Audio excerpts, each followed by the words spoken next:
Today's episode is all about acquisitions, how to buy properties, and particularly how to buy them on the cheap. Do you really need a deal? What are the implications of buying a property at a big discount? How do you find properties at a big discount? What do you got to do with a property that you get a big discount on? More often than not, requires a lot of work. So we're going to talk about 10 different acquisition strategies today, and we're going to layer those acquisition strategies against different business models to see if getting a deal and chasing a deal is the right fit for you. This is an interesting and important topic. We're looking forward to doing it, so let's get right in. Ever wonder what burn your boats means? Picture this. 10, 15, 20 years from now, you are living your best life. You are not bound by the chains of a W-2 income. You're traveling, watching your children grow, being present in their lives. You're fulfilling all of your dreams and ambitions. Burn the boats is a powerful metaphor for making positive changes in life and moving forward despite challenges. It means creating a new reality by breaking free from old habits, people, and tools that hold you back. Burning your boats is when you realize your worth, your value, and you make the choice to create change. Clark and David are successful real estate investors who understand the importance of wealth creation and breaking free of financial anxiety. They believe that anyone can achieve this by thinking differently, learning new skills, and saying no to things that do not align with your goals. This podcast highlights pivotal moments and milestones in life that can set you on a new path towards realizing your full potential. Make the choice to join Clark and David and their guests as they share their own experiences and what they have learned to do and not to do in real estate investing, and share how you too can start your journey in creating meaningful wealth and live the life you deserve.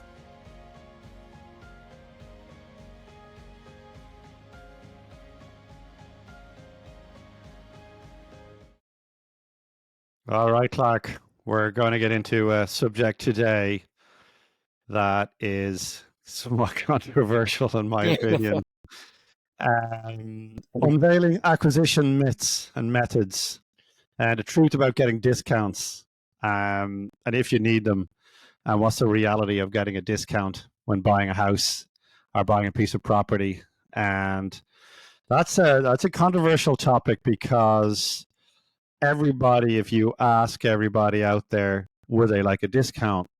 Would you like a quote unquote deal? Everyone's going to say yes. Of course they are, right? Right.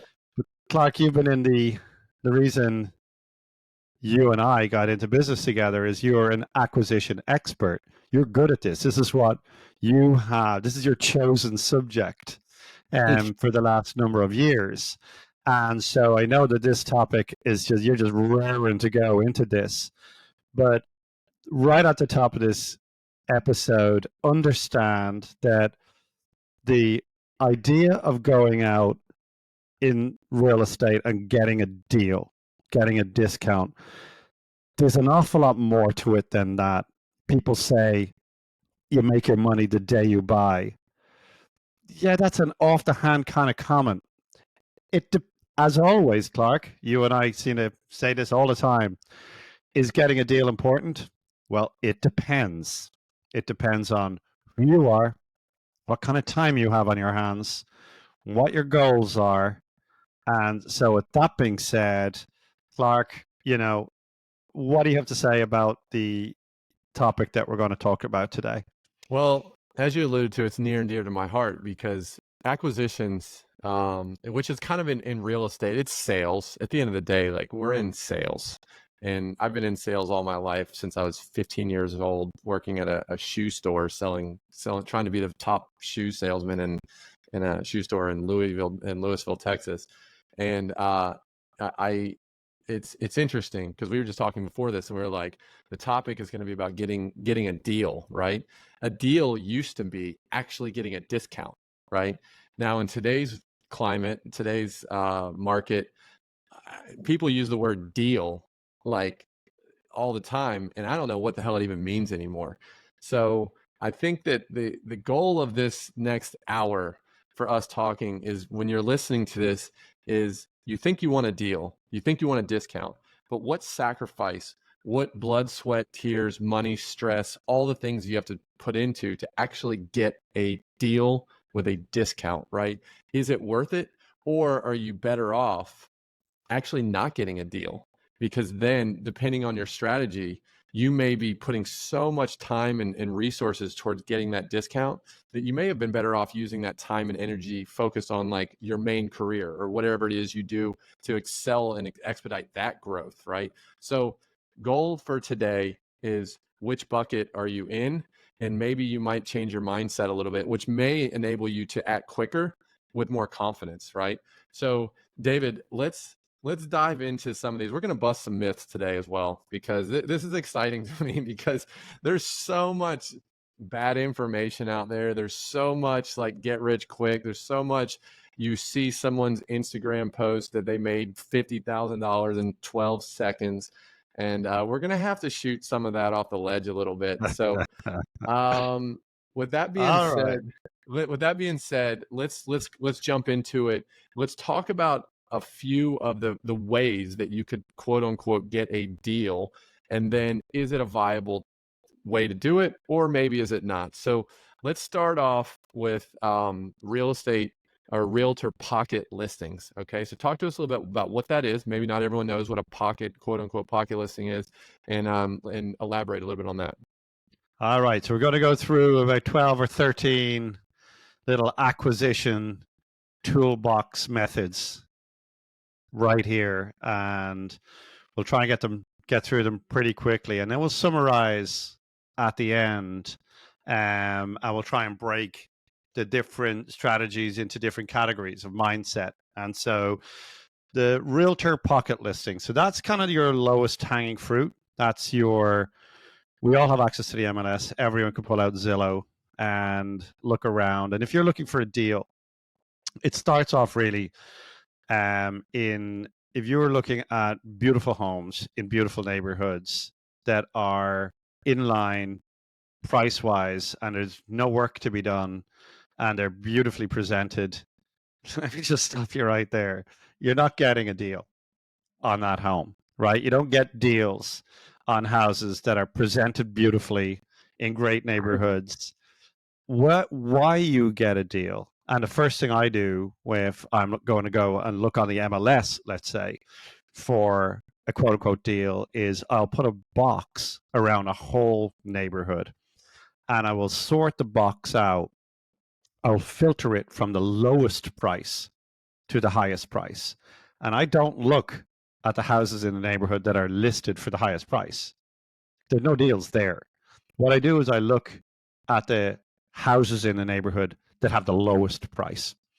And the reason they'll have the lowest price is because they're going to need repairs. They're going to need roofs, ACs, kitchens, floors, and all the things we talked about in the last episode.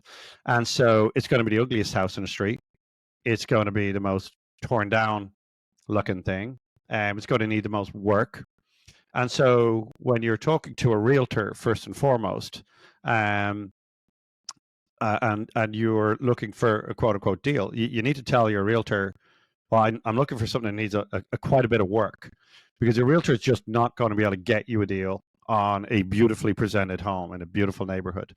Now, we talked about pocket listings, and what's interesting about that relationship that you might have with a realtor is if you go on the MLS or you go to Zillow, right off the bat, you're competing with everybody else who has access to the MLS and Zillow. And so typically just pull out a nice house in a nice neighborhood in Zillow and scroll down a little bit and you'll see how many times it's been viewed and how many people have liked it. That just gives you a little indication as to what your competition is. So if you see a house that's been viewed, 6,500 times and it's been liked 900 times, it's highly unlikely that that realtor is sitting there waiting for your lowball offer. Would you agree with that, Clark? Unfortunately, in a perfect world, they would be waiting for my call, but you're No, correct. yeah. But so they're not waiting for that. And so the Mhm. idea of whenever we engage with a realtor in our day-to-day lives, we're almost never really engaging with them about the property that we're talking. So we've identified a property. We pick up the phone. I say, hey, listen, here's our offer, on this home. However, this is just this home. What else are you working on? What else are you working on in the background there that you don't? It's not quite, the cake is not quite out of the oven yet, and it's amazing how many times they're like, you know what? I'm working with this lady. She can't get, she got a lot of work in the house. She can't get her stuff out of there. She keeps on talking about listing the home, but she just can't get motivated to get the house cleaned up or do this or do that. I can certainly go back to her and ask, maybe she'd be interested in an offer where she doesn't have to do all that cleaning. And so, two things there. Number one, you're solving the old lady's problem. She doesn't have to, clean up her house and, do all of the expense associated with that. The realtor can't really list it online because she's not prepared to list it. So you're solving the realtor's problem, you're solving her problem, and you're solving your problem because you're going to get a discount on that property. You're not going to ask full, or you're not going to offer full retail price for it. And the most important thing, you're not competing with anybody else. You're not competing with the market. So if that realtor does manage to get that listing and get it out there, well, guess what? They're going to get offers from all the local flippers and all the local. So you're going to be competing against all the guys who know what they're doing, all the wholesalers, all the flippers. Anybody can, sniffing out discounts all day long. So if you go and you connect with a real estate agent, my top tip in dealing with a real estate agent is usually more often than not, ask the real estate agent what else they're working on, and you will cut out all the competition. And also, if you can, just say, Mr. Realtor, like you know, you keep all the commission. Now we're obviously licensed agents, so we get to do that. So like, you get to keep my commission, you get to do this. So you want to incentivize that realtor because realtors are they're as open to incentives as anybody else is. And so going to a realtor, never get off the phone without asking what else he's working on. Would you agree with that, Clark? Yeah, and my big takeaway from that, and it's you'll see a common theme throughout many of these, and I think it's one of your favorite things to say, David, is deals are made on the phone. Okay, so if you're emailing, if you're texting, like we need to get a little bit into a time machine and go back to 1995, which there may be people listening that weren't even in 1995, but that's okay. So what I'll explain it to them is that the business used to be done on the phone, right? And now it's shifted a lot to email and text and to social media and everything. But ultimately, if you're picking up the phone and you're talking to these realtors, and you're asking them what else do they have, right? You have a much better chance of them saying, hey, I'm working on Mrs. Jones down the street or whatever that looks like, versus an email where you're like, hey, I love this. What else do you have? They're not going to spend the next 10 minutes typing out a paragraph about Miss Jones down the street, right? So just that alone of actually picking up the phone as opposed to emailing that could be the difference between getting the deal or not getting the quote unquote deal, just based on the way Yeah. that you communicate with them. I couldn't agree more. If you are listening to, there's it's as you mentioned, that's one of my little bugbears is I don't want to identify or pick on any generation in particular, but the concept that you can do business entirely through AI or emails or texting or emails, and I see a lot of people that try. They want to communicate almost entirely, and this kind of non-adversarial, non-personal, technology methodologies. I just it's not where it's not how you get deals done. You get deals done, you get information, you get camaraderie, you get that personalization of picking up the phone. And so if you're you're trying to communicate with realtors, do it over the phone every single time. Now, We've got a few strategies to get through, but that's the reason we spend a little bit of time on the realtor side. Is it's open to everybody.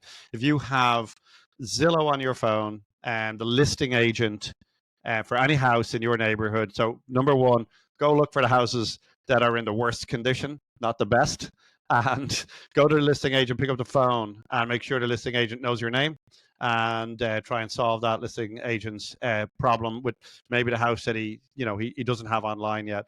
Now, the next, I'd say, most high volume opportunity most of us have for quote unquote getting a deal in real estate is going to a wholesaler and engaging with a wholesaler, getting on that wholesaler's mailing list, and then being in a position to buy quickly. So there's a lot to what this topic is. So if you're out there and you're trying to buy a discounted property, wholesalers are genuinely good place to go to try and get that discount.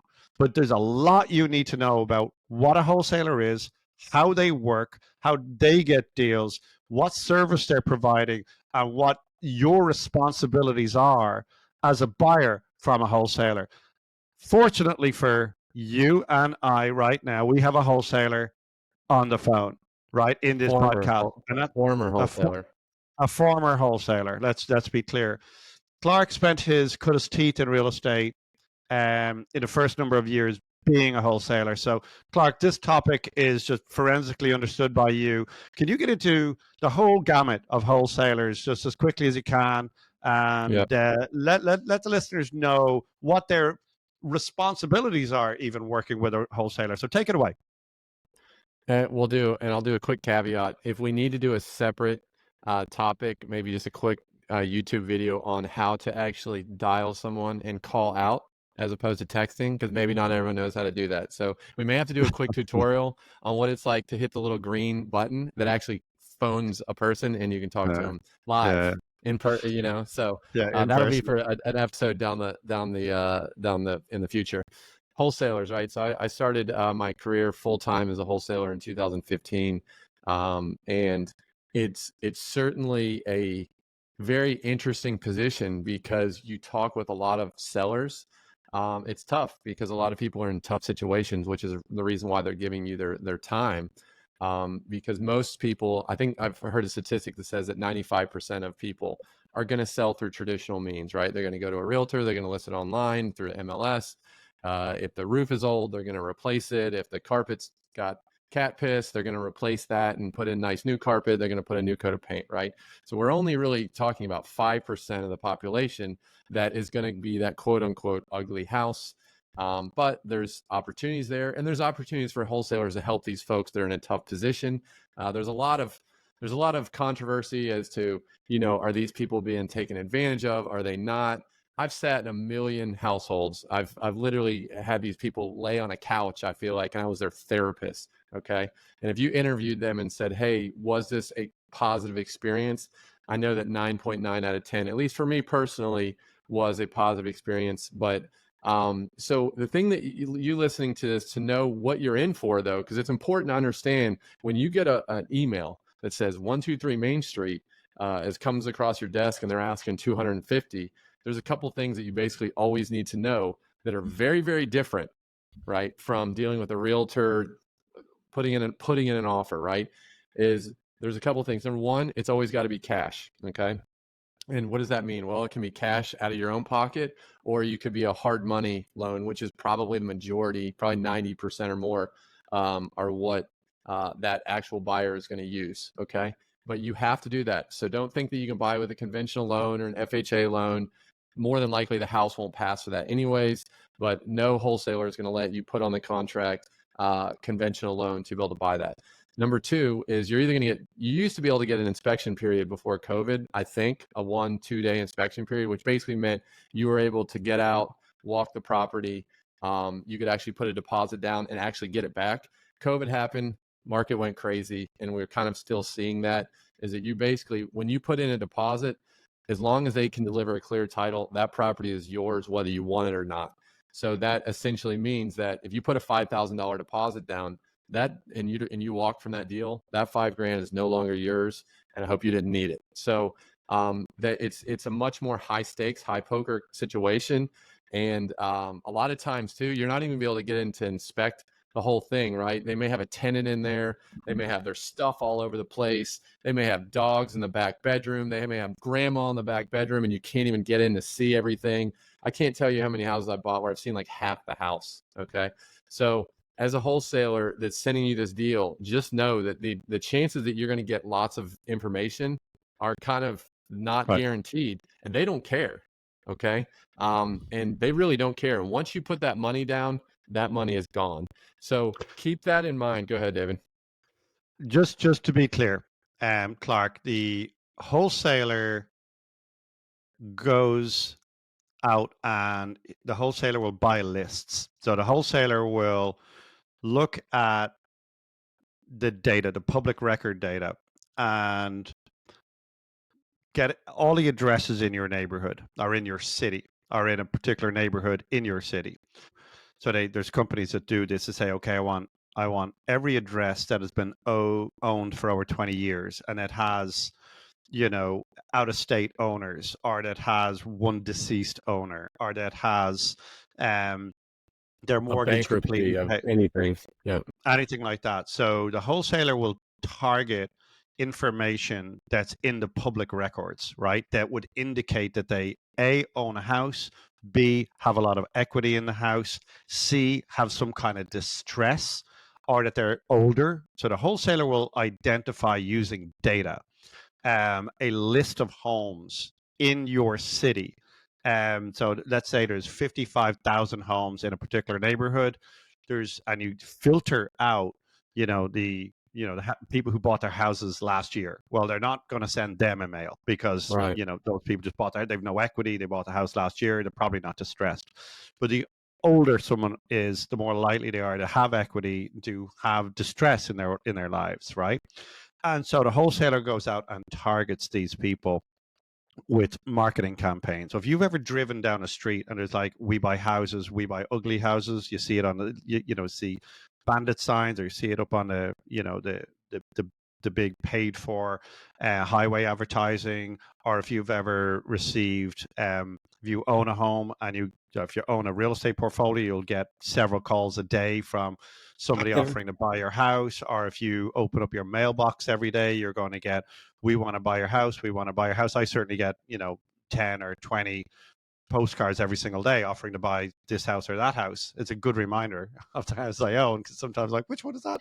But my point is that these people send a barrage of marketing to these people who are potentially distressed, right? And so typically, Clark, how much would you spend on this marketing every month? Yeah, it depends, but I can say that where I started back in 2015, I remember I started with $2,500 a month. And at one point, it just grew organically to 3,500 to 5,000 to Right. 7,500. I got all the way up to $20,000 a month. I was spending on a combination of, letters, on some online SEO, So let me PPC, be things clear. like that. So, So let me so be clear. 20 You grand a spend month. 20,000 a month. So Yeah. anybody listening here who thinks wholesalers are entirely predatory or this, that, or the other, they do provide a service in that they're out there and they're spending a great deal of money, and they're putting a great deal of time, effort, and energy into simply contacting the person who potentially has a problem that needs to be solved. Okay. And that's what wholesalers are fundamentally. They're problem solvers, and they're doing the real dirty work that most of us in the real estate business don't want to do, right, Clark? I would say it's like comparable, right? Like a lot of times when you're fixing and flipping houses, people ask you, well, are you in there painting? Are you in there taking out old cabinets and putting in new cabinets? You're like, no. I sub all that out to a contractor. They do all that. I just kind of move the chips around the board. It's kind of the same thing on the acquisition side, where if you're buying from a wholesaler, you're like, no. I'm not talking to 58 people to find the one person that may be interested in selling at a discount.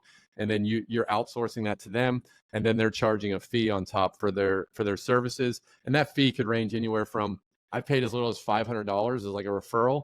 I think my biggest assignment fee I've paid is, I don't know, 60 or 70,000, maybe 80,000. And I would say it falls into an average right now of maybe 7,500 up to about 20,000, depending on what it is.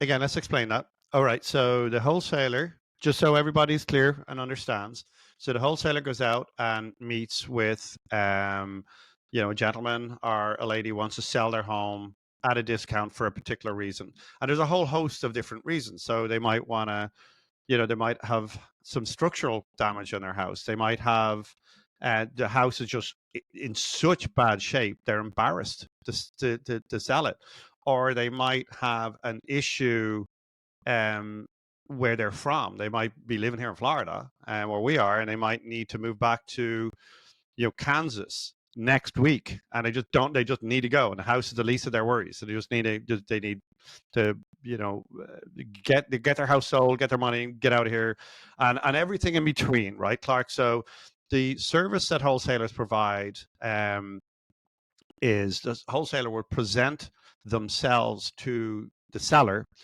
as a buyer. So the wholesaler will say, I will buy your house. I will close in 7 days, or usually actually about 30 days. And I will pay in cash. You can leave all your stuff here. You don't have to do anything whatsoever. You can just take your suitcase and leave, right? And so that's what a wholesaler, offers convenience for a discount, right?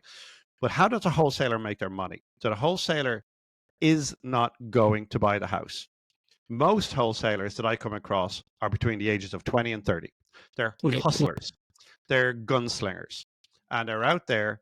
And if you are a wholesaler and you're listening to this, I say that with an air of respect, because I don't want to be doing this work. I don't want to be spending $20,000-$30,000 a month. I don't want to be driving all over the county. I don't want to be sitting with, Clark, how many cups of tea, cups of coffee have you had with listening to people's incredibly sad stories? The worst, yeah, I mean, all the time. I mean, that's what it is, and you have to be very empathetic for the situation and not be. The worst thing you do is go walk in and just start pointing out everything that's horrible at the house, because it may be the house they grew up in or the house that grandma died in and passed to them, and they have all these great memories, and now you're telling them how crappy their house is. Worst story, really quickly. I remember I walked into one lady's house and there was fleas all over the place, and I didn't wear pants that day. And I remember I got in my car. I doubt I bought I tried, didn't even want the house, to be quite honest, but it was in a bad area. I go home and I give my damn dog fleas. And for the next 3 weeks, my poor 2 beagles that I had got fleas, and I had to, do all the stuff and take them to the vet, and they had to get shots and everything, because I was, oh God, it was horrible. Just as you're saying that, I'm laughing.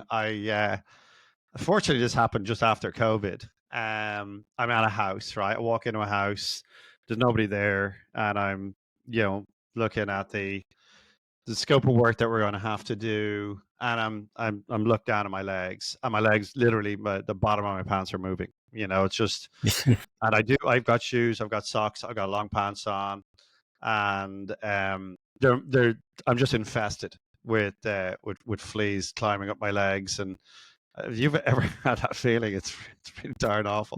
Anyhow, I get out on the street. I have to strip myself. I have to strip my clothes off, my shoes. I didn't have a replacement of anything. So I'm out on the street. I take my shoes off, my pants off, like everything except for my boxer shorts. Unfortunately, I've got some alcohol, because it's COVID time, right? So the sterilizer. Yeah. And I take an alcohol bath on the street, outside the street, outside my car, and I'm like rubbing myself down. I have to drive home like 40 miles that day with no clothes on, no shoes on, like just in my boxer shorts.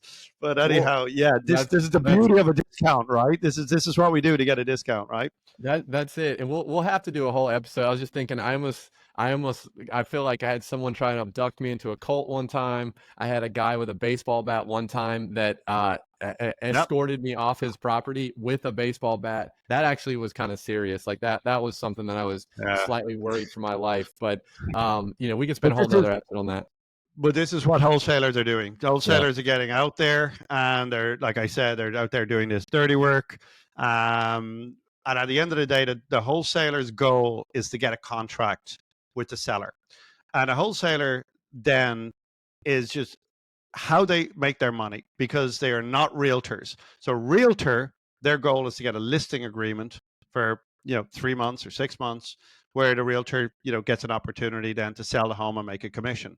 The wholesaler gets the property under contract. Let's say the property is worth $300,000 all fixed up.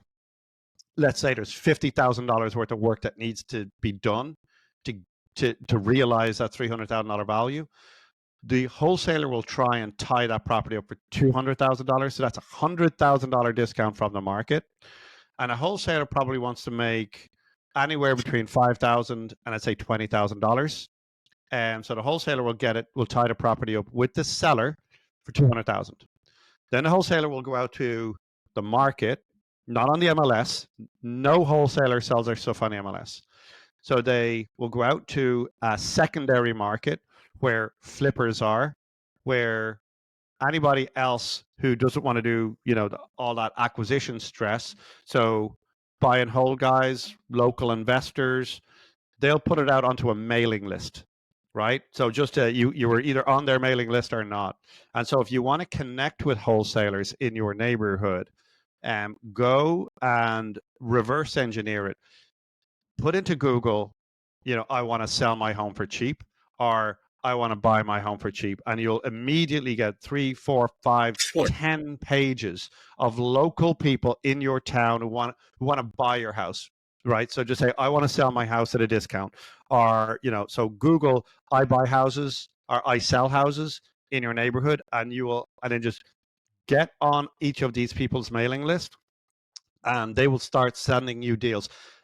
Investor Lift is another kind of portal for wholesalers. So if you go onto a website called Investor Lift, and then you put your buying criteria into it, you'll start getting all the local wholesalers pay. It's almost like an Airbnb for wholesalers, right, Clark? Yeah. So I want people to understand because this is very, very important, and I want you to have a takeaway as to working with wholesalers. And you just kind of gave through the levels, right? So in this market, if I'm talking to you listening and you are looking to buy a buy and hold property and you've never bought one, or maybe you've bought one or two and you're still kind of new in this thing, I would say talking to you in 2024 in this climate, I would not work with a wholesaler. I'd rather go through a real estate agent on the MLS. You're going to have inspection periods. You're going to have time to retrade. It's just my personal opinion. David, you may feel differently, but I would say that if you're really kind of getting starting out and you maybe only have 0, 1, or 2, it's way less stressful. You're going to hold it for a long time. Getting the discount isn't that big of a deal, but the amount of sacrifice and risk you're taking is much higher than that.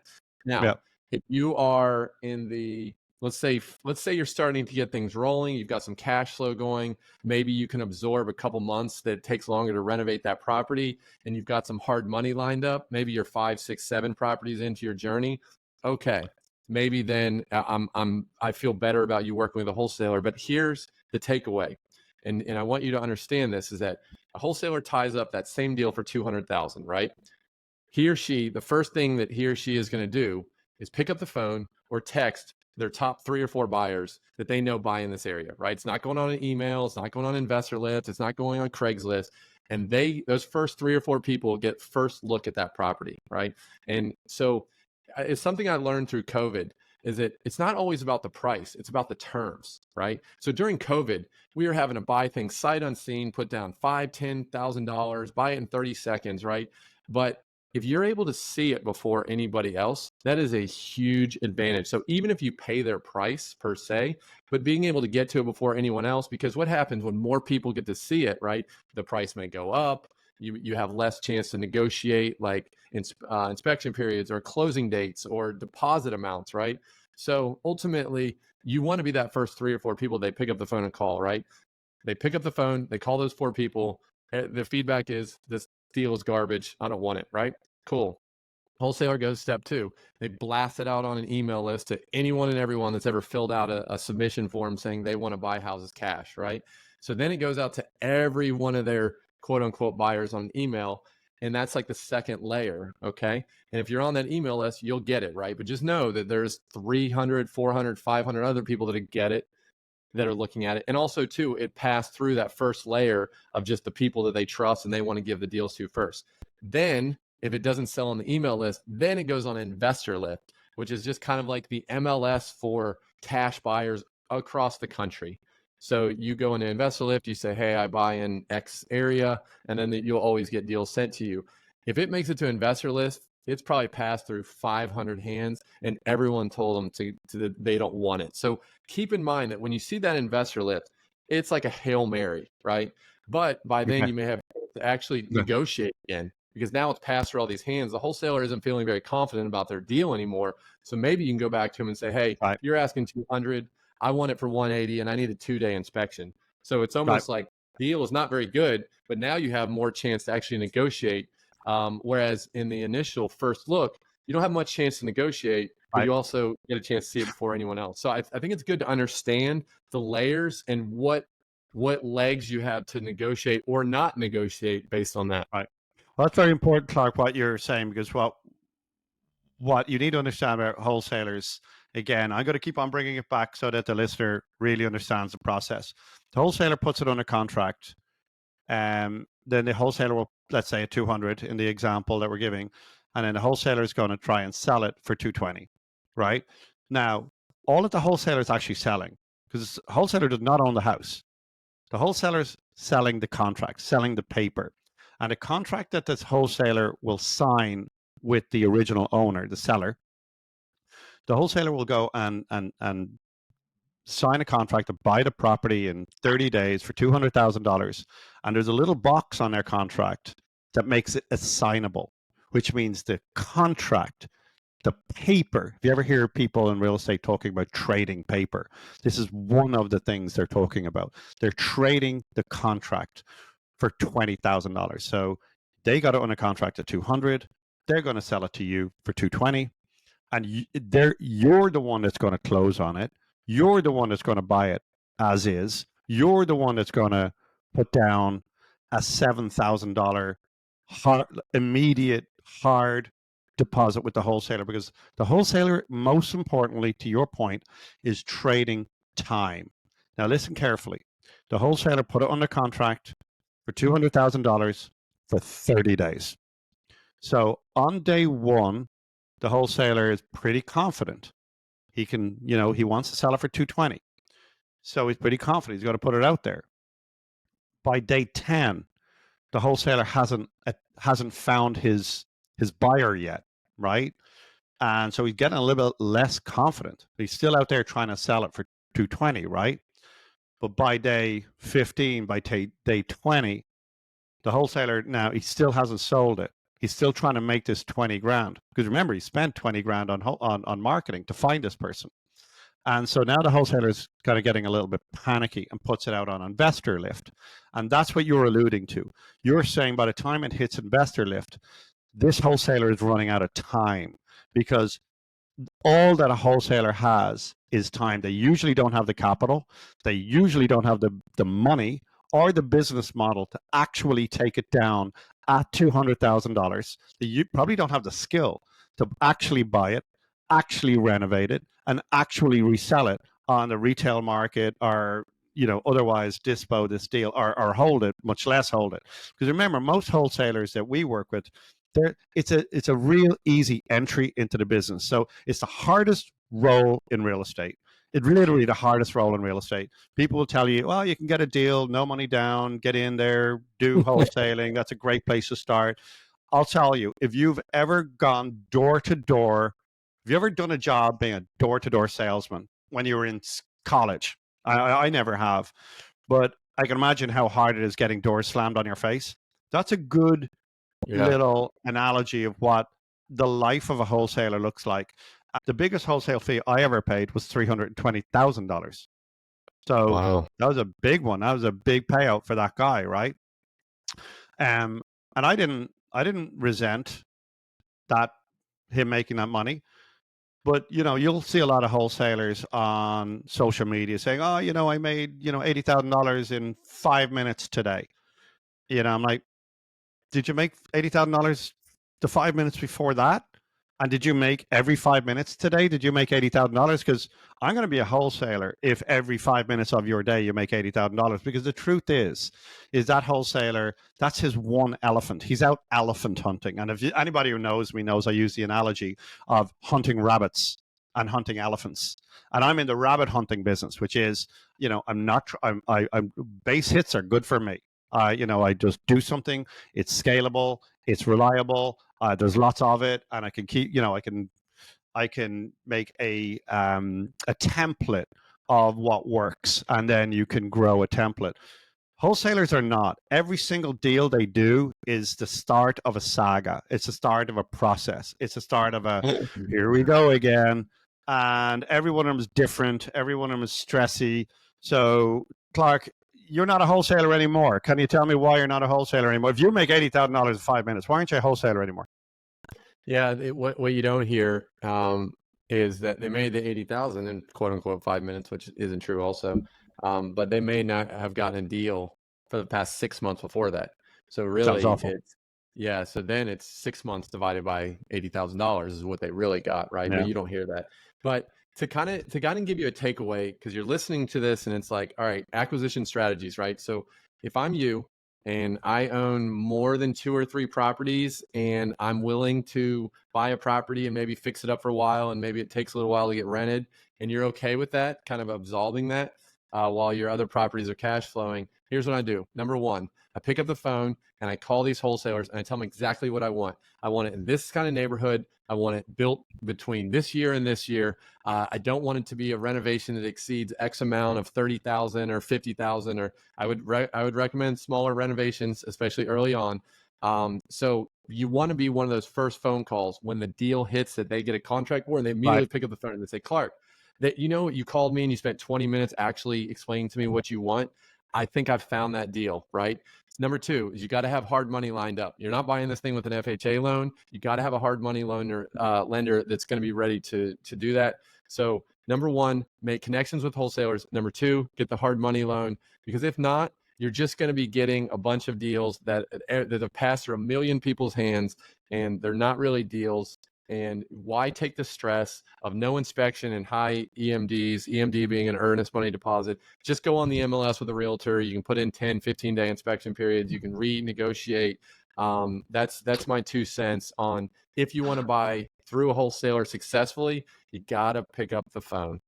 Okay. And just to summarize, you will only buy a wholesaler deal if you're looking for something that needs a lot of work. In all my years, I have never seen a wholesale deal come across my desk that was just beautiful. Great neighborhood, perfect street, presented beautifully, retail ready.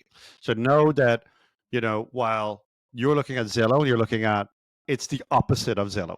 It's literally, if Zillow is luxury real estate, wholesalers trade in junk cars. They just happen to be sometimes in good neighborhoods, but more often than not, they're on busy streets. There's a reason why these people can't sell traditionally. And so if you're going out and let's say you're a flipper, or you're a landlord, and you're prepared to do all the heavy lifting, and you're prepared to put hard money down, you're prepared to close in 6 days, you're prepared to do no inspections whatsoever.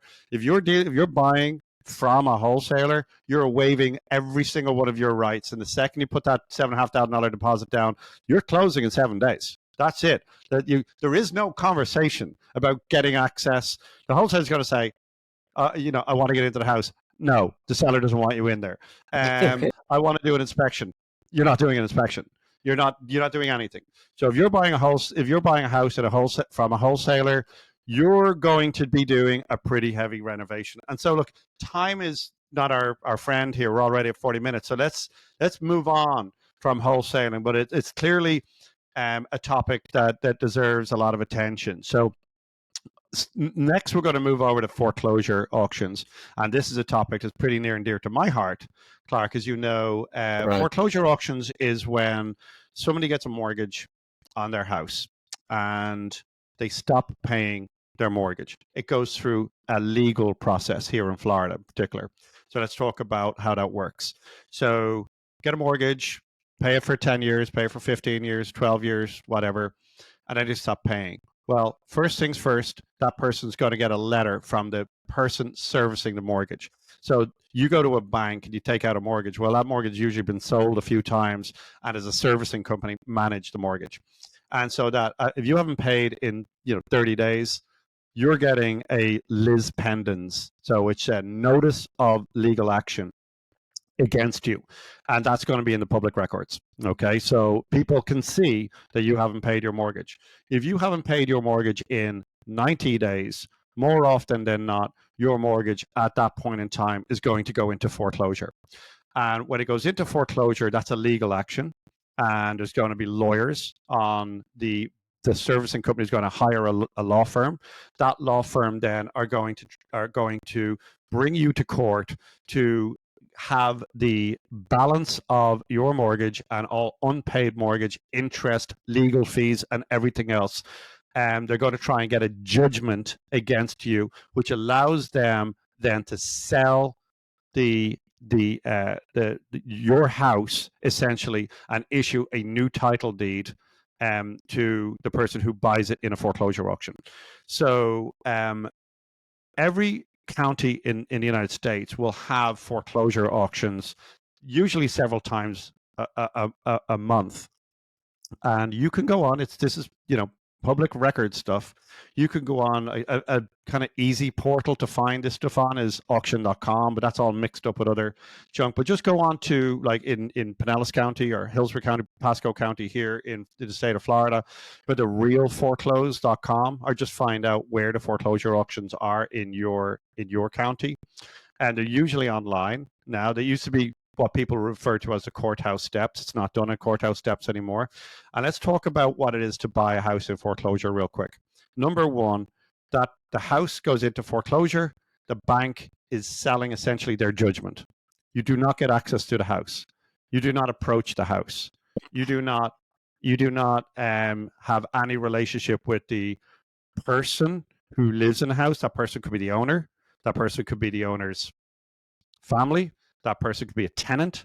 Whoever is in the house prior to the date of the auction, that you cannot approach that house. You get no information on the house. That's number one.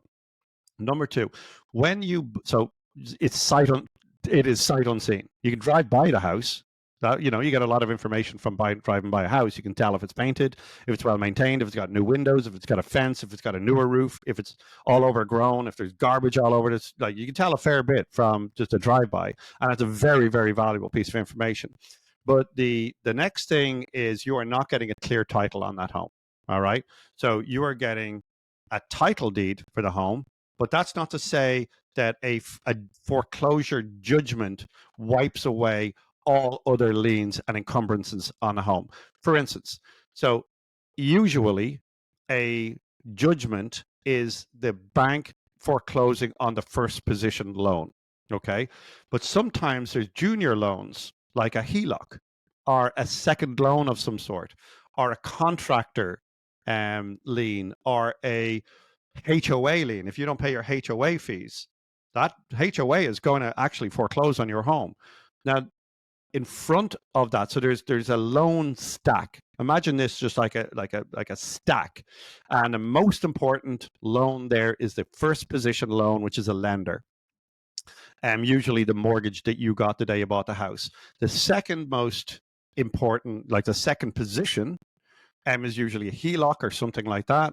Third position can be a contractor lien or a HOA.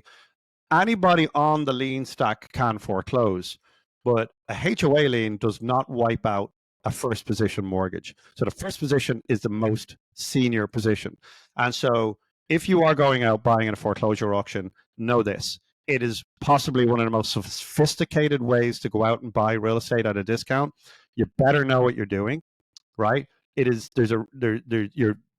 you've absolutely limited your competition. There's very few people who buy in foreclosure auctions because it's a technical thing to do.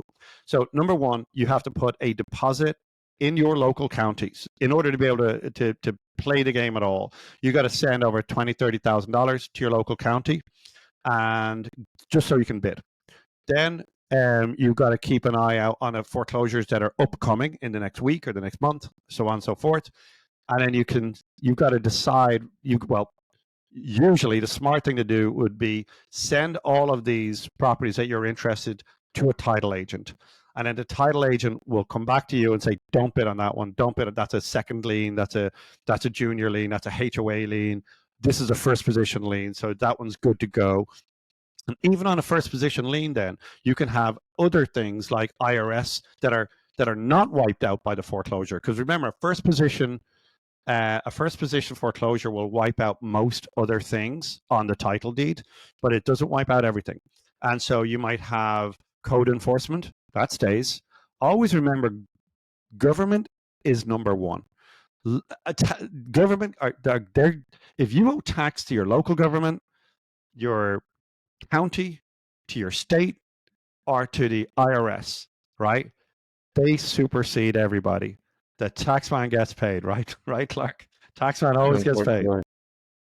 And All right. you know what else? Hey, David, you know what else stays?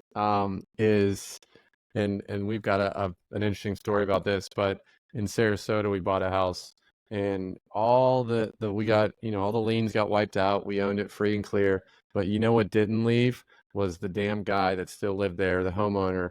And he said he was going to leave the next day. And how long did it take us to get him out? Like 4 months, 5 months? Yeah.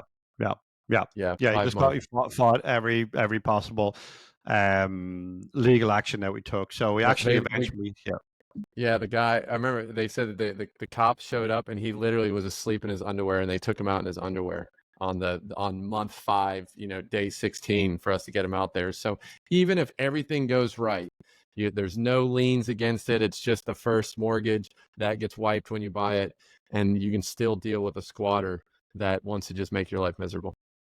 Yeah, and so when people talk about in real estate, they talk about, well, foreclosures are ticking up or foreclosures are ticking down. Know that buying a home in a foreclosure, you have to do your homework on the title deed. You have to know what judgment you're bidding against. It better be a first position lien. I've seen people come in and pay $200,000 for a house that the judgment was a second position loan. And so the judgment amount was, let's say, 53,000. And this person comes in and bids the property up to 250,000. And 2 months later, I see the same house back on a foreclosure block, and the first position lien was now foreclosing on the guy who bought the second position lien. And so if that's going over your head there a little bit, we're happy to talk about it. Yeah. In a different episode. But know that if you're buying into foreclosure auctions, you're not getting a clean title. You better know what judgment you're bidding against. And to Clark's point, when you are successful. So you're the high bidder at 11 a.m. in the morning. You have to have your money deposited with your local county by 5 p.m. that day, or you're in default and you lose. Remember I told you put $20,000-$30,000 down? They take 5 or 10%. At 11 p.m. you buy a $300,000 home. Okay, well, they're going to take $20,000 out of your account right there and then. So that's got like by 1 second past 11. So you're buying this house. If you find out something between 11 and 5 p.m. that day about the house, that just does not matter. You're going to lose that. You're going to lose that deposit. And so you've got 5 hours to pay for the property. Remember, you've never been in there. And once you've paid for the property that day, it'll take somewhere around the owner of the previous property in the state of Florida has about 10 days to reverse the sale. So you forgot about that, right? I forgot about that one too. That's another story. So you got to wait 10 days. So you've got $300,000 sitting in with your local county, and you got to wait and find out, is this person going to file for bankruptcy? Is this person going to file some kind of other reversal of the foreclosure action that took place? Is this person going to lawyer up or not? And so if they do lawyer up, you might not get your $300,000 back for 6 months, because now you got to wait for the resolution of the lawsuit between the seller and the bank, but your money's tied up. They don't care about it. They're not just sending your money back. So you got to wait. and see, are you going to get the property? Sometimes that could take 6-7 months while your money's just sitting there. To Clark's point, everything goes super well. You buy the property, you're the high bidder, you put $300,000 down, you get the title deed. It's 10 days vacant. later, it's Yep. vacant. Well, Yeah. that's the trifecta of everything Yeah. working out. It's vacant, but more often than not, it's not vacant, and you've got the previous owner or you've got a tenant living there. And at that point in time, you got to knock on their door and say, "Listen, I'm now the owner." And they're like, "Oh, I didn't know anything about this." 100% of the time, they know everything about this. They've been notified publicly a bazillion times. They know all about it, but guess what? They have foreclosure amnesia, I think is what we used to refer to it as. And so then you got to deal with the tenant that's there or the owner that's there. More often than not, we'll just go in with the big money bazooka and we'll just say, "Listen, I've got it's going to cost me $750 to have you, evicted, or a legal detainer, and so you might get an extra month out of this or not. We're pretty quick here in the state of Florida, but more often than not, I don't want to see these people in this position.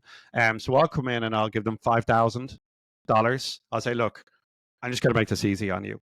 We'll give you $5,000. We'll get you moving facilities. And that's called cash for keys, if you've ever heard the term. And that just makes it easier for the person to move. And we'll say, look, if you can avail of this in 2 weeks, you'll get the 5,000. If you avail of it in 3 weeks, you'll get 4. If you take 4 weeks to do this, you'll get 3, and so on, diminishing returns and all that kind of stuff. But if you've heard about buying in foreclosure auctions, it's a fascinating way to get a proper discount because you're eliminating a lot of your competition, but just know it's probably a more professional game.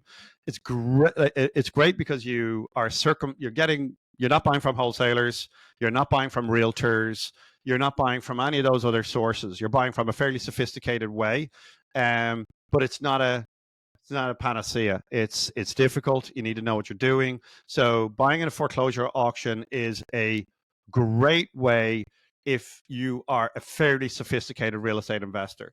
But let's move on. Clark, we talked about like if you're in your neighborhood and you're trying to get a deal, direct to seller mailing and PPC. What's that look like, Clark? That we've stacked these, you notice, is that we started with the realtor outreach, then wholesalers, and then auctions. Is they're getting more sophisticated and they're getting more risky. That is so risky. Everything you just said about the auctions, where you can have all these things go right, and then the tenant stays right, and you got a victim, and then or they file bankruptcy in the 10 days. We had a deal held up in Wesley Chapel for 3 months, where everything was perfect. The house was vacant. It didn't have any other liens against it.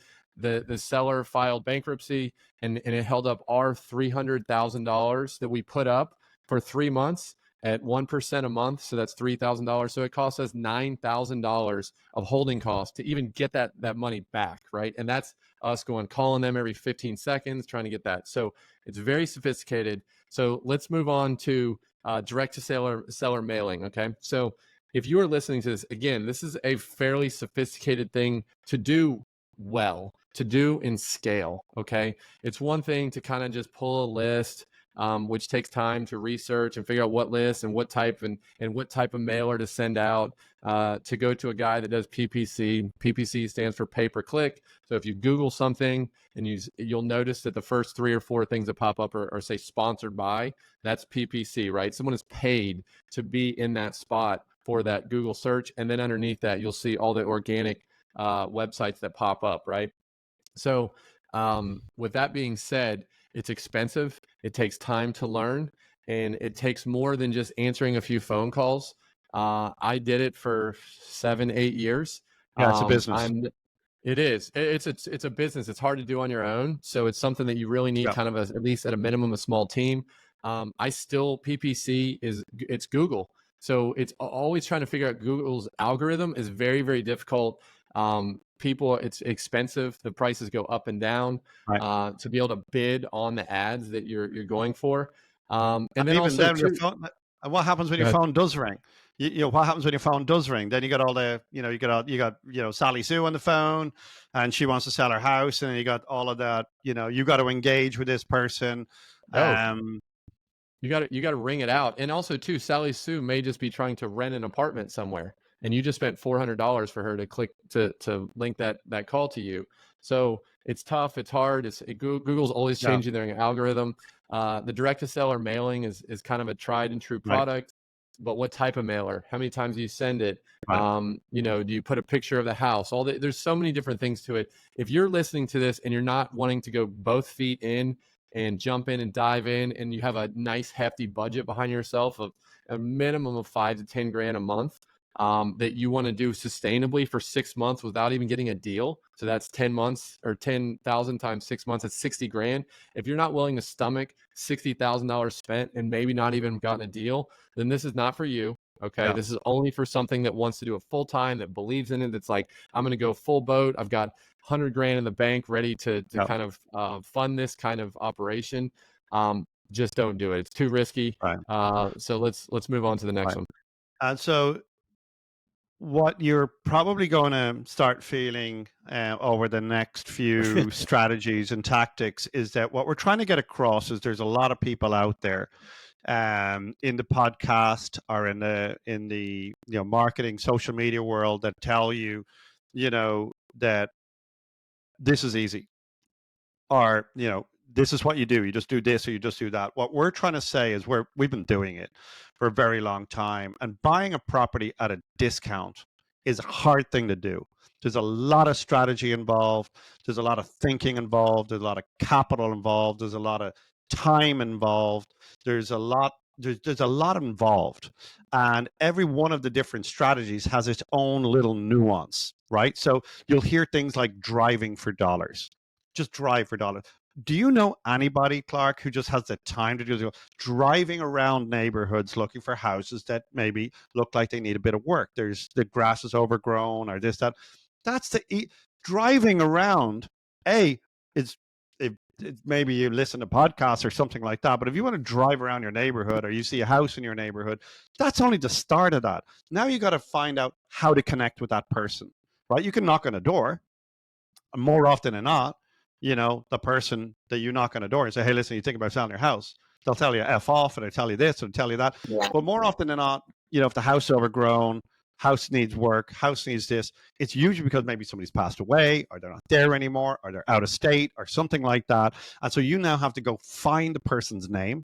You got to be able to skip trace them, is what they call. So you got to go to the public records. You got to take the address, put it in the public records, find the owner's name. Then you got to be able to reverse engineer. The word is skip tracing, to find a person who actually owns the house, who can make a decision on it. You got to get them on the phone. Then you got to say, hey, listen, I'm interested in buying your house. And like, if you can do the driving for dollars, the skip tracing, get them on the phone, and then have that conversation, and then extrapolate the rest of that. You got to, the person's out of town. They're not thinking about selling it, but they're going to be in town in 3 months. Call me back in 3 months. I'll be back down. I'll meet you. I'll show you the house. Like, all of this is extremely time consuming, right? So when you hear things like driving for dollars, just don't think this is not full time, right? So, Clark, things like cold calling and texting, you're going to hear things like that. Oh, you just cold call, or you just text people. Just again, real quick, Clark, what is that a strategy for real? I did driving for dollars for 1 day in 2015, and I've yet to do driving for dollars a Yeah. second day. It's just so inefficient.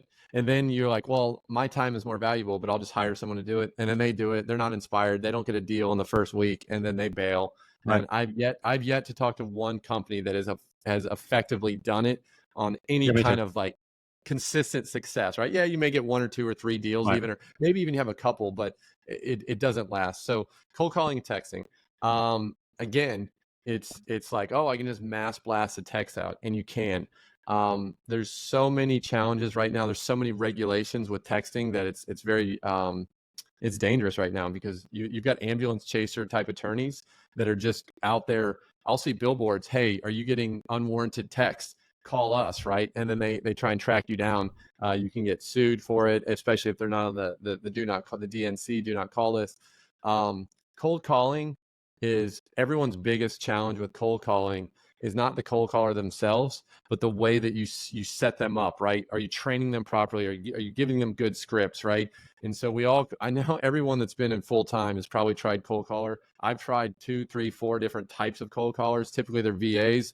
They're in the Philippines. They're in South America. They're in India.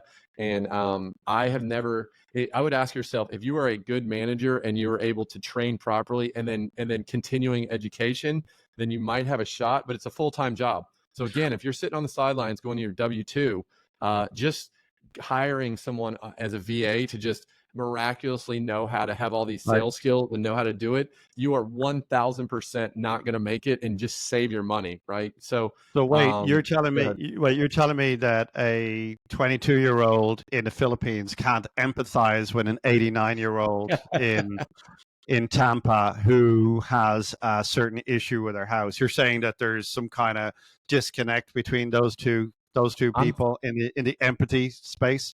I'm telling you that a 44-year-old in America can't empathize with an 89-year-old that you're paying Yeah, $10 an hour to do. So yeah, just imagine if you've got the guy in the Philippines trying to do it that's 22. It is so difficult. Not to say that there's not VA companies out there that are yeah, structured very well. I've got a buddy that has one, and yeah. I'm sure it works out pretty well. But I have not been able to perfect it, and I do it full time. And if you are not doing this full time, I just stay away Fine. from it. You're just gonna light a lot of fire on money. And to your point, all of these strategies, we're not knocking any one of them. We're not saying they don't work. We're just saying they are work, right? That's the key here, right? Yeah. So another what some people use as an acquisition strategy is buying distressed notes. Note foreclosures are just distressed notes, either performing or non-performing notes, NPLs as people will call them. And so we're going to quickly skip over this topic. Just know that when banks cannot, in those first 30, 60, 90 days, where the bank doesn't want to go through a foreclosure, the bank will often package these mortgages up and put them onto what's called a bank tape, right? Where these people have stopped paying. The bank is prepared to sell the debt. So let's say there's $100,000 of debt outstanding on a $200,000 house. The bank is prepared to sell the $100,000 mortgage that's the balance left on the mortgage. They're prepared to sell that maybe for $90,000 or $95,000 if it's performing. If it's non-performing, they might let that go for $80,000. So you're going to come in, you're going to pay $80,000. Now you've replaced the bank. You're now the person who the owner of the house owes the mortgage to. So you've now become a bank, and it's a really really great strategy for creating income or restructuring. Let's say somebody's not paying. If you can engage with this person and get them to start paying again, you give them a discount, you give them this, you give them that. It's a great way to create income. It's the reason we brought it up as an acquisition strategy. It's rarely the outcome that a note investor wants is to be foreclosing on homes and then removing, to our point about foreclosing just step A, and then you got to remove the occupant, and then you've got to renovate the property, and then you got to put it back on the market. So if you hear out there that note foreclosing, or buying notes and then foreclosing on them is an actual acquisition strategy. Again, it's you want to be doing it full time. It's pretty sophisticated. There's a lot of good podcasts out there on that topic, and if somebody's trying to create residual income, note investing is a great way to do it. But it is, I would say, it's certainly not a scalable acquisition strategy. Look, there's also a lot of online websites out there, from Hood Home Store, Fannie Mae, when they're selling their distressed properties, and there's auction.com, there's I said Hudson and Marshall. Marshall, yeah, there's Zome. So when banks actually take homes um, back in the foreclosure auctions, sometimes people like me will buy the property in the auction, but sometimes a bank will take it back because the bank are like, no, we think we can make more money on this. And so the bank will take it back and the bank will try and resell it. Some people might have heard of like REOs out there, and that's when the bank will pretty much stabilize the property. And they'll put in they'll do a little bit of paint, this, that, and the other, and then they'll sell it. That's an REO type setup. But a lot of times the bank will take these homes back, and then they'll realize, shoot, this is a heavier lift than we thought. And so the banks do have websites that they sell pretty rundown homes on. And Zome is a great website for that you know, if you are prepared to again do some work, but you are Spell buying that, a house. David. Spell Zoom for the listeners. XOME, Zone, right? And so if you're not location specific, because there's not going to be a million homes, not like the MLS where there's houses on every street for sale. In Zone, there might be 5, 10, 15 homes in your city. And so if you're not like super specific about the location, but you just want to, you want to buy a distressed home, so is a decent way to do it. It's not as binding an acquisition strategy as a judicial foreclosure auction. You can get to see it, you can get inside it. You in some cases the bank will actually offer you financing to buy it from them. Also, a strategy, Clark, I know quite a bit about from 2007, 8, and 9. It's just, if you hear it out there, people talk to you about it like, oh, yeah. Short sales are a great way to buy homes. That's not true. Clark, short sales. Can you give me I mean, a short sale acquisition strategy or not? ironically, right, it's called a short sale and it's anything but short, right? It should be called long sales. And we saw a lot of it in the last downturn, where basically the house is worth 200,000 and the seller owes, or the owner owes more than let's say the 200,000, and then the bank has to agree to take less. And so a lot of times you'd see short sales where they're listed at 200,000 and you say, great, I want to buy it for 200,000. And then you go to the bank and the bank's like, I'm not taking 200,000 for it. And it kills the deal, right? So you have to negotiate. You think you're negotiating with the seller, which is the normal thing, right? But you're actually not negotiating with the seller. The seller can say they'll take whatever they want, but then the bank says, back up, I'm not taking that. In our market right now in 2024, there may be a short sale or two floating around. I don't see it that much. It takes a lot of skill. You have to have a good negotiator that knows how to do short sales.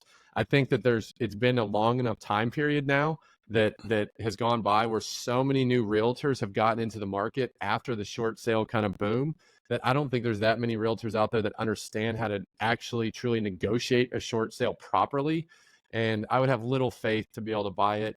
To me, it's just, for the few out there, it's probably not worth the time, and I would just keep it moving. Yeah. David, what do you may have different thoughts on it, but what do you think? Yeah, well, it's important to know when a short sale happens. A short sales typically happen when the market is down and when Yeah. people are in negative equity. And there's very few people in negative equity out there in the marketplace right now who need to sell their home. And so, if you bought your home in 2016 for $300,000 and it's worth $650,000 today, there's no short sale to be had there, because if you're taking a discount, even if the market's down a little bit, that discount is coming from your equity. It's not coming from the bank's mortgage. And Right. so the reason why you see no short sales out there is that pretty much everybody's got equity in their deal.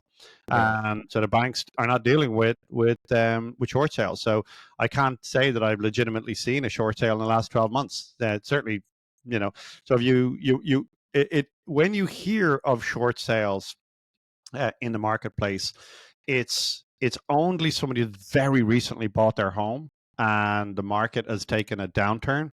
And so if you pick your ears up, if you start hearing a short sale boom in the next year or two or three, you'll know that there's some real distress in the market. And so what we want to do we've walked you through all of these acquisition strategies with an intention. The intention is to have you understand that there are really two types of buyers. You've got the buyers who are long term, they are creating wealth, they have a strategy, they have a destination. And if you are like Clark and I, we discuss this every single week. If you think like we do, in that we buy real estate for the long term and we hold real estate for the long term, we take advantage of all of the tax incentives, we take advantage of amortization, we take advantage of inflation, and we take advantage of time, and we take advantage of the scale at which we own real estate. All of the wealth and all of the income is generated just over time. And so all of the acquisition strategies we've just laid out in front of you are pretty much meaningless, because if I bought a property in 1998 for $136,000 or $150,000 that is now worth $720,000 is irrelevant. And so if you are a buy and hold, quality buy and hold investor, none of the acquisition strategies that we've just talked about for the last hour are important. If you are intent on flipping a home, or you're intent on buying a home with a pretty big discount and with a view to selling it in the next year or 2 or 3, or you're intent on doing a BRRRR, so that's a buy, renovate, refinance, and repeat. If that is your strategy, where you want to leave as little as of your own money in a deal, so if you're a flipper, you're a wholesaler, you're a BRRRR, if you're any of those strategies, well, then the last hour has been really valuable to you. We've walked through a lot of short-term discount strategies, but with those discounts come a lot of strings.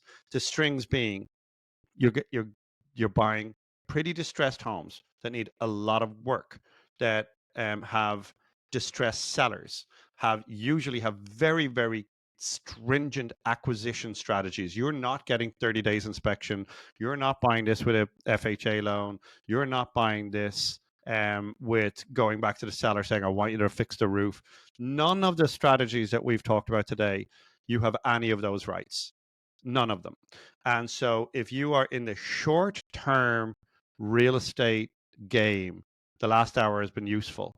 If you are in the long term wealth building strategy, what we want to talk about now is that if you like the idea of what we've been talking about, a great way to invest where you go be a high earner, you go run your business, you go make money, and have somebody like a syndicator or a fund invest in syndications and funds, where those people will implement the strategies outlined above. And particularly if you are interested in syndications and funds, to take a long-term view of things. And so Clark and I are in the process of raising capital and setting up a fund that does take a very long-term approach to buying and holding quality real estate. And so if you like the idea of owning long-term, but you do not like the idea of becoming a full-time real estate professional, which is all the strategies we just outlined above, go to a turnkey provider. If you don't want to do it with a syndication or a fund, go to a turnkey provider. If you do want to take part in these things and just like park your money in real estate, and you can go to a REIT. You can just go online right now, go to your Schwab account and buy a REIT. You probably get a pretty good discount. Actually, REITs are on sale right now. Go to a syndicator that has a moral and ethical and business strategy that aligns with what your goals are. My goals are, Clark's goals are always quality real estate held over the long period. We stand a very, very most optimal chances of 100% success. And so the reason we outlined all of the strategies just there was to highlight the fact that if you are doing well in your business and you just want to be a real estate investor, let people do these messy things for you.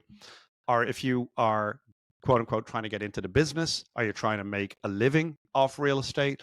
Are you trying to make money off of real estate in the short term? All of the strategies above are super important to you. And so, Clark, you're going to get the final word on this. I thought we've added some value. We've unveiled a few different strategies. Tell me what you have to say as we go out the door on this one. The interesting thing is that we went through the strategies, right? And if you're listening and if you are in a high volume or you need to turn it quickly, all the strategies, you're going to have to implement a couple of them to be successful, right? Which means you have to put a lot of time, resources, and energy into that. Now, if you're listening to this and you're really good at something else, but you know that investing in real estate is a good idea, maybe you're starting to see the clock tick a little bit and you're like, all right, I really need to start investing in my future, for myself, for my family, for my legacy, right? This has hopefully been an amazing episode because you've heard what you don't want to do, right? And I think that what we've kind of learned, and what I've learned being 40 is that I'm in a position now where I want to work a lot smarter and not quite as much, not as hard, right? And really understand the value of every minute that you have in this day, right? And what is the most amount of value I can squeeze out of every hour in my work day, right? And if that is, if you're sitting here and you're a high income earner and you're like, I know I need to get into real estate because I know I need to start really building wealth and leveraging something other than my own time. But geez, like auctions, you were talking about the guy not leaving. And then what if there's a second mortgage or a wholesaler that makes me put down $5,000? And then what if I find out there's a problem with it? That's all way too much risk. And it's like, don't take all that risk if you don't have to. And that's where investing in like a syndication or a fund, we've had so many people reach out to us about our investment strategies. And that's why we're kind of creating this fund to be able to kind of invest in our backyard in assets that we know we've got the groundwork laid to be able to make sure that it's a good asset, identifying it, renovating it, stabilizing it, get good tenants in it. So with that being said, I'll leave you with just make sure that you want to make sure that every hour of your day is maximized the most that you can get out of that. And the strategies that you heard today have to be done by someone. The question is it going to be you or is it going to be someone that you outsource it to? It's kind of a simple thing. So with that, go subscribe, follow us at Burn Your Boats Wealth on all the socials. We appreciate all the support. We're going to continue to keep bringing you really good high level content. We're going to give you experiences. I love busting myths. That's one of my favorite things that I see out there to kind of give you the real story. And with that, David, we appreciate you listening, and we'll see you next week. Thank you, Clark. Great episode. Really enjoyed it. You've been listening to the Burn Your Boats podcast with Clark Lunt and David Shaw. We would love to hear from you. Please reach out at burnyourboatswealth.com with comments, questions, and if you have a topic you would like Clark and David to discuss on an upcoming episode. We would very much appreciate it if you took the time to rate and review Burn Your Boats podcast on your favorite podcast listening app, and make sure to follow and share on social media. Content in Burn Your Boats podcast is for entertainment purposes only and is not legal or financial advice. Please review our legal disclaimer at burnyourboatswealth.com. Thank you for listening.